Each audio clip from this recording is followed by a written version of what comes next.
કરીશું રૂપિયાની સાથે શરૂઆતી કારોબારમાં ડોલર સામે રૂપિયો 25 પૈસા જેટલો નબળો થઈને 95.27 પ્રતિ ડોલરની સામે 95.52 પ્રતિ ડોલર ઉપર ખુલ્યો અને ત્યારબાદ જો આપણે રૂપિયાના સ્તરોના કામકાજ જોઈ લઈએ તો 95.67ના સ્તરો ઉપર કામકાજ થતું જોવા મળી રહ્યું છે. એટલે રૂપિયામાં નરમાશ અહીં આગળથી યથાવત રહેતી જોવા મળી રહી છે. વધારે ચર્ચા કરીશું. એલકેપી સિક્યુરિટીઝના જતીન ત્રિવેદી આપણી સાથે જોડાઈ ગયા છે. ગુડ મોર્નિંગ જતીનજી, સ્વાગત છે આપનું સીએનબીસી બજાર પર. અને રૂપિયામાં ફરી આપણે જોઈએ તો જોઈ રહ્યા છે ખાસી નરમાશ અહીં આગળથી વધતી જોવા મળી રહી છે. કઈ રીતે આપનો વ્યૂ બની રહ્યો છે રૂપિયા પર? જરના જો વરી પાછું છે ને આ જીઓપોલિટિકલ ઇશ્યુઝ જે છે એ પાછા અરાઇઝ થયા છે, જેના કારણથી આ પ્રેશર જે છે આપણા રૂપિયા પર અસર થતો દેખાઈ રહ્યો છે. જ્યાં આપણે જોઈ રહ્યા હતા કે ક્રૂડના પ્રાઇસીસ ડાઉન ટ્રેન્ડના તરફ ચાલી રહ્યા હતા અને વળી પાછું એસ્કેલેશન થવાનું એ ક્યાંય ને ક્યાંય એક નેગેટિવ સેન્ટિમેન્ટના તરીકેથી અહીંયા એક્ટ કર્યું છે. તો મોરલેસ આ પાછું જે પલટવાર ચાલુ રહી ગયો છે ઈરાન અને યુએસના વચ્ચેનો, એના કારણથી ક્રૂડને જે છે સપોર્ટ મળ્યો છે. જ્યાં બ્રેન્ડે પાછું 90ના સ્તર આજુબાજુ લેવલ્સ ટચ કર્યા પછી ને ઇનફેક્ટ 90ના નીચે પણ આવ્યા પછી પાછા 94-95 સુધીનું જર્ની જે છે એ દેખાડી છે. હવે જો 95ના ઉપર જેવી રીતે તમે પણ કીધું કે ગયો તો નથી અને ટક્યો નથી, તો 95ના ઉપર એક નવો ફ્રેશ પાછો ટ્રિગર બની જશે કાચા તેલના માટે. જો 95ના નીચે જ રહે છે અને વળી પાછું એના અંદર પ્રોફિટ બુકિંગ આવે છે તો રૂપિયાને પાછો એક સપોર્ટ અહીંયાથી મળવા આપણે જોઈ શકીએ છીએ. એઝ ઓફ નાઉ રૂપિયાને જે છે એ રેન્જ કારોબાર જે છે આપણે પકડીને ચાલવાનું, જ્યાં રેન્જ જે છે એ પણ નાની રેન્જ નથી, ઘણી મોટી રેન્જ અહીંયાથી દેખાય છે રૂપિયાના માટે. ફોર એક્ઝામ્પલ હમણાં આપણે રિસન્ટલી જે એના અંદર રેલી જોઈ હતી રૂપિયાના અંદર, જ્યાં આપણે 97ના પાસે એક સ્ટ્રોંગ સપોર્ટ લીધો હતો આરબીઆઈના મેજર્સના પાછળ, અને સાથે સાથે જ ક્રૂડના પ્રાઇસીસ લોઅર એન્ડ પર આવતા તો રૂપિયાને સપોર્ટ ત્યાંથી મળ્યો હતો. અને ત્યારબાદ આપણે એક સારી એમથી એના અંદર રેલી જોઈ અને જે રેલી જે છે એ ક્યાંય ને ક્યાંય 95ના આજુબાજુ આવી અને 95 પાસેથી પાછું હવે એક રેઝિસ્ટન્સ લેવા જોતા મળી રહ્યું છે આપણને. મોરલેસ આ આપણી જર્ની જે છે ને રૂપિયાની ક્યાંય ને ક્યાંય વોલેટાલિટીની સાથે દેખાઈ રહી છે. પણ પ્રોબ્લેમ એ છે ને જના કે વીકનેસ જે છે એ વધારે આવી જાય છે, ઝડપથી આવી જાય છે અને સ્ટ્રેન્થ જે છે એ બહુ વધારે મોટું એના અંદર કંઈક પોસ્ટ એટલે કંઈક મેજર્સ લાવવા પડે છે અને બહુ એફર્ટ્સ લેવા પડે છે, ત્યારબાદ એના અંદર મજબૂતી આવે છે. અથવા વીકનેસ જે છે એ બહુ નાનકડા કોઈ બી ન્યૂઝ પાછળ આવી જાય છે. તો આ એક મોટો એના માટે પ્રોબ્લેમ બનેલો છે રૂપિયાના માટે. ગોલ્ડના પ્રાઇસીસ નીચે આવી રહ્યા છે તો ત્યાંથી એક ઇમ્પોર્ટના માટે થઈને એક સપોર્ટ જરૂર મળી જશે. અને ક્રૂડના પ્રાઇસીસ જો 90 ને 90ના નીચે આવવા માંડે ને બ્રેન્ટ, તો મને લાગે છે રૂપિયાના માટે એક સ્ટ્રેન્થનો એક બહુ મોટો કારણ મળી જશે. તો ક્રૂડના પ્રાઇસીસને ધ્યાનમાં રાખીને જ રૂપિયાનું થોડુંક અહીંયા બની રહ્યું છે ચાલ. અને હમણાં જે મોમેન્ટ દેખાઈ રહ્યું છે, જો ક્રૂડ 90ના નીચે નથી જતો અને 95ના ઉપર પણ નથી જતો, તો રેન્જ જે બની રહી છે રૂપિયા માટે એ around about 95, 75, 95, 85 on the weaker side અને 95 ઓન ધ હાયર સાઇડ. તો ક્રૂડનું 90ના નીચે જવું તો જ રૂપિયાને જે છે એ 95ના ઉપર જવા મળશે. બ્રેન્ટ ક્રૂડના હિસાબે કહું છું કે જો બ્રેન્ટ ક્રૂડ 90ના નીચે ગયો અને સ્ટેબલ થવા માંડ્યો, ડાઉન ટ્રેન્ડ ચાલુ થઈ ગઈ 90ના નીચેની, તો જ રૂપિયાને જે છે એ 95ના ઉપર આપણે કન્ટિન્યુઅસલી ટ્રેડ થતા જોવા મળશે અને ટુવર્ડ્સ 94, 93 આમ આગળના લેવલ્સ જોવા મળશે. અથવા આ રેન્જ જે છે ક્યાંય ને ક્યાંય લોઅર એન્ડ પર તૂટશે, 96ના નીચે જશે, સાથે સાથે 95ના ઉપર બ્રેન્ટ ક્રૂડ જશે અને પાછું વીકનેસનો કારોબાર દેખાશે. ઓકે, તો રૂપિયા ઉપર હાલ ક્રૂડની મોટી અસર અહીં આગળથી થતી જોવા મળી રહી છે. તો ક્રૂડની કિંમતો નથી ઘટતી ત્યાં સુધી રૂપિયામાં નરમાશ તરફની ચાલ રહેતી જોવાઈ શકે છે. જે રેન્જની અત્યારે આપણે વાત કરીએ એ 95.75થી લઈને 95 સુધી આ રેન્જમાં આપણને રૂપિયો રહેતો જોવા મળી શકે છે. ત્યારે હવે વાત કરી લઈએ ક્રૂડની, તો પશ્ચિમ એશિયામાં તણાવ વધતા ક્રૂડ ઓઇલમાં નીચલા સ્તરેથી 6%નો ઉછાળો આવતા બ્રેન્ટના ભાવ 1.5% જેટલા આપણને વધતા જોવા મળ્યા હતા. અત્યારે ઘટાડો એ જે વધારો છે એમાં થોડો ઓછો થતો લાગી રહ્યો છે અને 0.87%ની મજબૂતી સાથે બ્રેન્ટ 93.91 પર કામકાજ કરી રહ્યું છે. નાઇમેક્સ ક્રૂડ 1% મજબૂતી સાથે 90.92 એટલે લગભગ 91ના સ્તર પર કામકાજ કરી રહ્યું છે. પણ એમસીએક્સ ક્રૂડ 5%ની નરમાશ દર્શાવી રહ્યું છે અને 8,700 ઉપર કામકાજ કરી રહ્યું છે.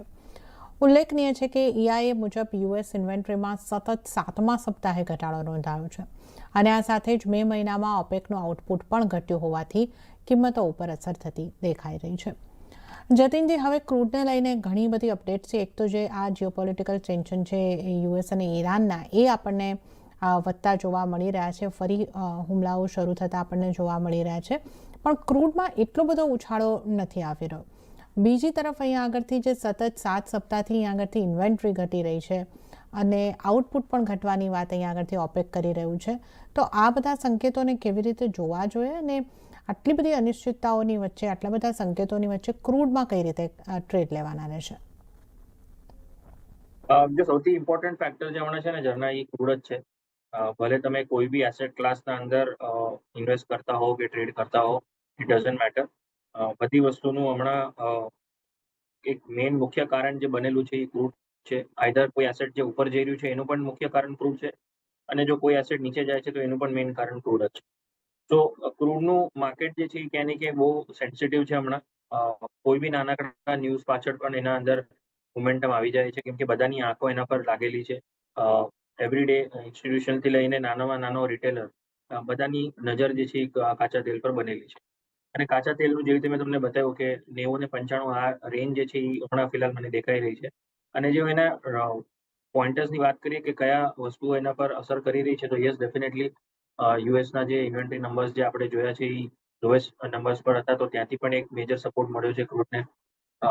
હાલાકી યુએસનું ઇન્વેન્ટરી નંબર્સ ઘણા સારા રહે છે, બટ આ વખતે શું છે, જે બી ઇન્વેન્ટરી છે એ સ્ટોક પાઇલઅપ જે હતું એ બધું યુઝ કરવામાં આવી રહ્યો છે, કેમ કે સ્ટ્રેટ ઓફ હોર્મ્સ તરફથી જે બી શિપમેન્ટની ડિલેઝ છે એના કારણથી જેનો ભરપાયો કરવો પડે એ ક્યાંય ને ક્યાંય યુએસને ડિમાન્ડ વધતી, યુએસ ઓઇલને ડિમાન્ડ વધતી, એ સપ્લાય જે છે એ ક્યાંય ને ક્યાંય રેપિડ પેસ પર થઈ રહી છે. હવે આમાં બે વસ્તુ થઈ શકે છે કે એક, આ આપણે હજી પણ કન્ટિન્યુએશનમાં જોતા રહીએ કે આ ડીએસ્કેલેશન થાય, એસ્કેલેશન થાય અને વાર આવું ચાલતું રહે અને પરમનન્ટ સોલ્યુશન જ્યાં સુધી ન આવે ત્યાં સુધી માહોલ આમ જ રહેશે. ક્રૂડને મોટા ગાળે જોવા જશું તો સપોર્ટ મળતો રહેશે.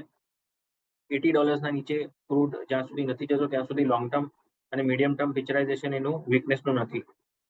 90 નીચે જશે તો શોર્ટ ટર્મમાં ક્રૂડ નેગેટિવ થઈ જશે અને 90 થી લઈને પછી 82 સુધીની જર્ની દેખાડશે.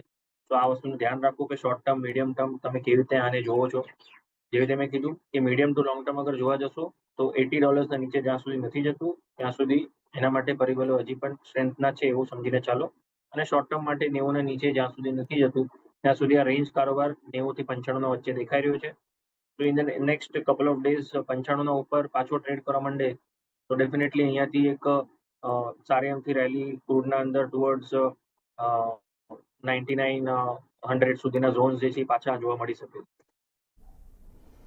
ઓકે, તો અત્યારે શોર્ટ ટર્મની જો વાત કરીએ આપણે તો 90 થી 95 બ્રેન્ટના જો આપણે સ્તરોની વાત કરીએ તો એમાં અહીંયા આગળથી કામકાજ થતું દેખાઈ રહ્યું છે. તો ક્રૂડમાં જો ટ્રેડ લેવો હોય જતીનજી, તો અત્યારે કઈ રીતે લઈ શકાશે? હા, આપણા એમસીએક્સના લેવલ્સની આપણે વાત કરી લઈએ કે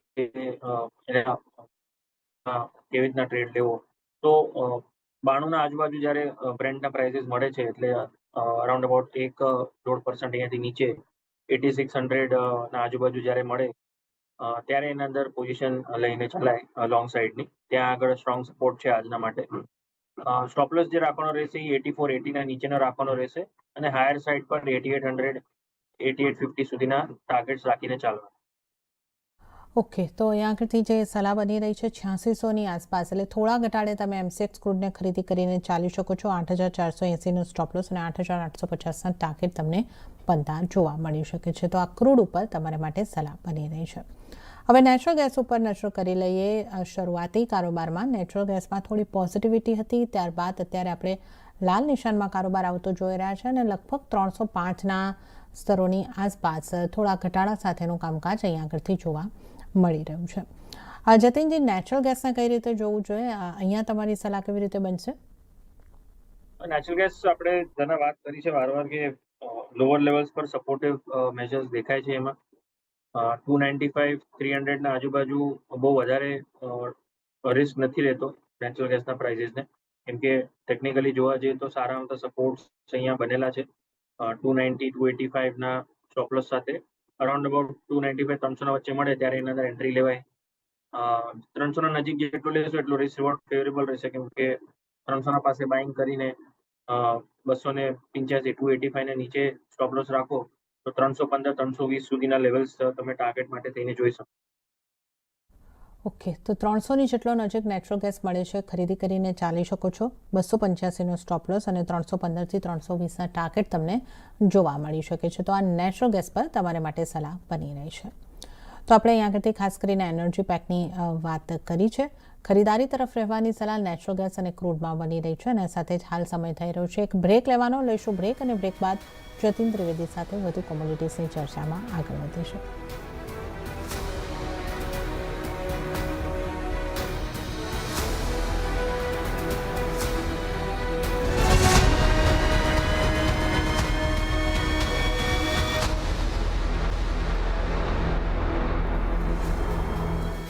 બ્રેક બાદ કોમોડિટી લાઈવમાં આપનું ફરી એક વખત સ્વાગત છે. આજે આપણી સાથે જતીન ત્રિવેદી જોડાયેલા છે અને હવે આપણે સોનાના કામકાજની વાત કરી લઈએ.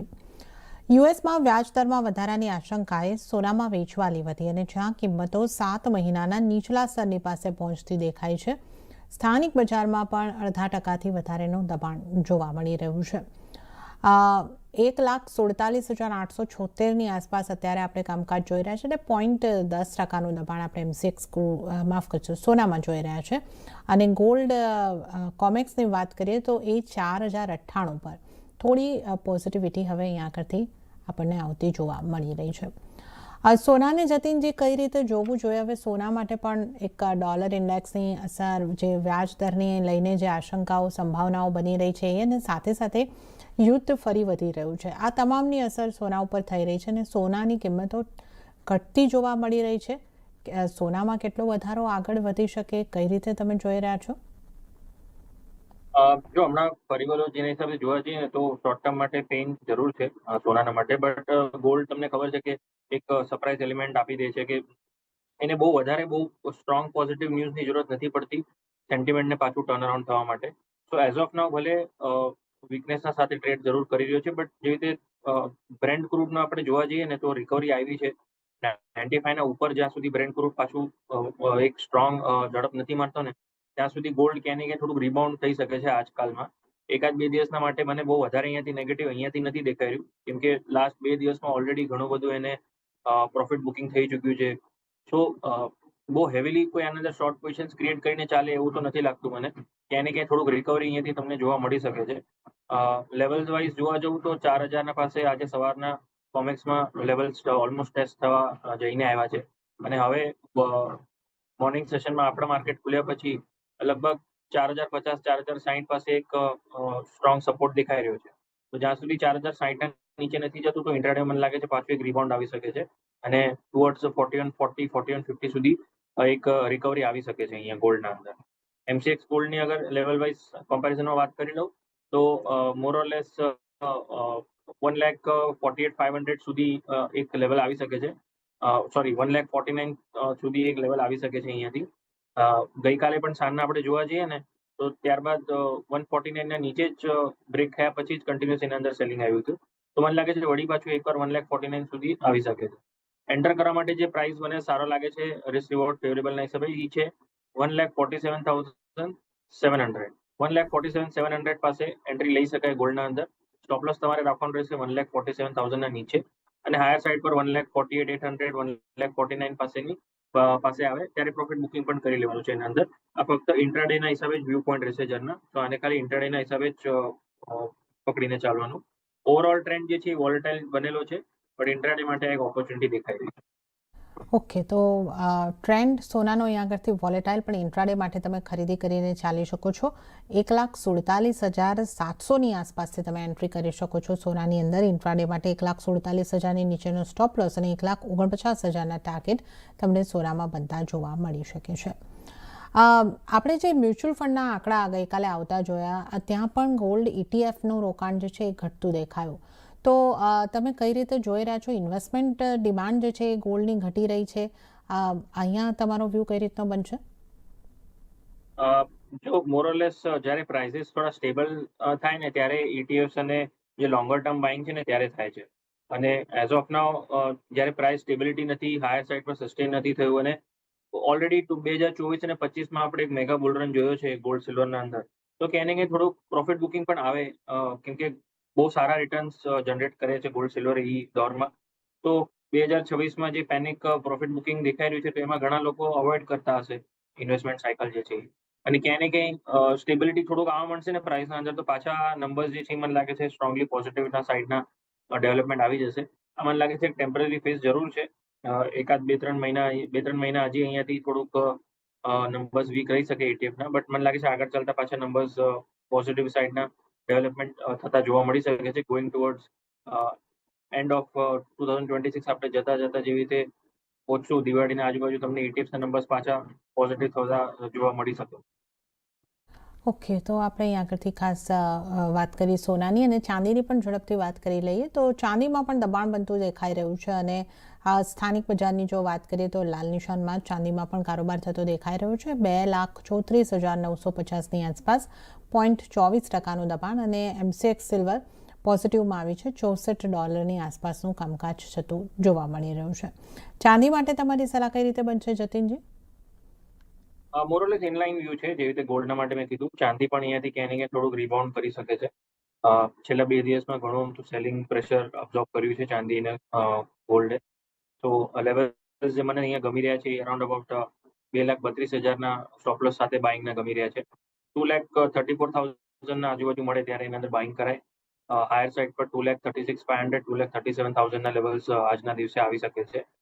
બહુ વધારે હેવી ક્વોન્ટિટીથી ટ્રેડ ના કરવું, લાઇટ ક્વોન્ટિટી રાખવી, કેમ કે વોલેટિલિટી વધતી જઈ રહી છે ગોલ્ડ, સોના અને ચાંદીના અંદર. તો લાઇટ ક્વોન્ટિટીથી જ આના અંદર ટ્રેડ પોઝિશન લેવી. ઓવરઓલ શોર્ટ ટર્મ માટે જોવા જઈએ તો ક્યાંય ને ક્યાંય વીકનેસનો ટ્રેન્ડ જરૂર છે. 2,41,000 જ્યાં સુધી આના ઉપર નથી જતું ને ચાંદીનો ભાવ, ત્યાં સુધી આ થોડુંક વીકનેસ હાયર સાઇડથી દેખાડી શકે છે. બટ જેવી રીતે મેં કીધું કે ઇન્ટ્રાડે માટે મને થોડુંક અહીંયાથી પોઝિટિવ દેખાય છે. 2,37,000ના આજુબાજુના લેવલ્સ મને દેખાઈ રહ્યા છે આજના દિવસે. ઓકે, તો ખરીદી કરીને ચાલી શકો છો 2,34,000ની આસપાસ, 2,32,000નો સ્ટોપ લોસ અને 2,37,000 સુધીના ટાર્ગેટ તમને ચાંદીમાં જોવા મળી શકે છે. હવે વાત આપણે મેટલ્સની પણ કરી લઈએ. તો શરૂઆતી કારોબારમાં સ્થાનિક બજારમાં બેઝ મેટલ્સ તરફથી મિશ્ર સંકેતો જોવા મળ્યા છે. નિકલમાં આશરે 2%થી વધુની વેચવાલી, પણ એલ્યુમિનિયમ અને લેડની વાત કરીએ તો મામૂલી પોઝિટિવિટી સાથેનું કામકાજ જોવા મળ્યું છે. ઝિંકની વાત કરીએ તો ત્યાં પણ થોડું દબાણ બનતું જોવા મળી રહ્યું છે. જતીનજી, કઈ રીતે જોવું જોઈએ? આપણે નિકલમાં ખાસું દબાણ અહીંયા આગળથી 2%ની ઉપરનું આપણને જોવા મળી રહ્યું છે. ઝિંક અને કોપર છે લગભગ ફ્લેટિસ છે. કઈ રીતે આપ મેટલ્સને જોઈ રહ્યા છો? બેઝ મેટલ માર્કેટ અહીંયાથી થોડુંક એ પણ રિકવરી દેખાડશે. ગઈકાલે જે પેનિક સેલિંગ થયું છે, ત્યારબાદ આ લેવલ્સ થોડાક સપોર્ટિવ સાઇડના બનતા દેખાઈ રહ્યા છે. કોપર મને ઘણો સારો લાગે છે. 1280ના સ્ટોપ લોસ સાથે શોર્ટ ટર્મમાં એના અંદર બાઇંગ સાઇડનું રુઝાન રાખીને ચાલવું જોઈએ. 1,350-1,360 સુધીના લેવલ્સ એકવાર માટે પાછા આવશે. ત્યારબાદ પાછું રિવ્યુ જરૂર કરવું પડશે કે ત્યાંથી પાછું વીકનેસ લે છે કે પછી પાછું ત્યાંથી સ્ટ્રેન્થ થાય છે, ડિપેન્ડિંગ અપોન કયા ટાઈપના જીઓપોલિટિકલ ઇશ્યુઝ ચાલી રહ્યા છે એ વખતે. બટ ટ્રેડિંગ વાઇઝ અગર જોવા જઈએ તો કોપર મને સારું લાગે છે અહીંયાથી.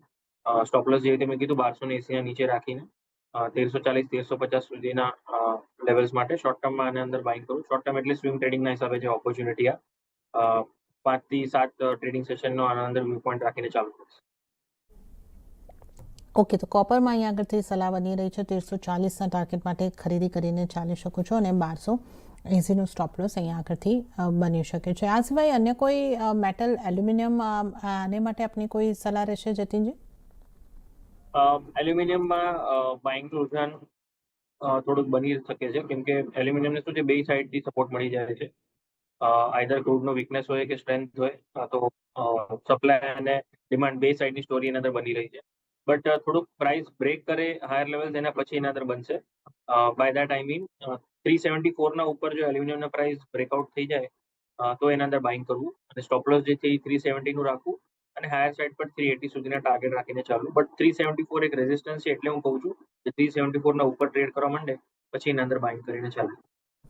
ઓકે, તો 374ના ઉપર જાય પછી જ એલ્યુમિનિયમમાં બાય કરીને ચાલો. 370નો સ્ટોપ લોસ અને 380ના ટાર્ગેટ માટે તો એક કન્ડિશનલ બાયના જેમ તમે એલ્યુમિનિયમ ઉપર પણ ધ્યાન રાખીને ચાલી શકો છો. અને ત્યારે જ જતીનજી, આપનો આભાર અમારી સાથે જોડાવા બદલ અને તમામ કોમોડિટીઝ અંગે ચર્ચા કરવા બદલ આપનો આભાર. તો સાથે જ કોમોડિટી લાઈવમાં પણ હાલ પૂરતું આટલું જ. હાલ મને પણ આપશો રજા, પણ આપ CNBC બજાર સાથે જોડાયેલા રહો. આગળ મારા સહયોગી આરતી મહેતા આપને માટે લઈને આવશે બજાર હેલ્પલાઇન. નમસ્કાર.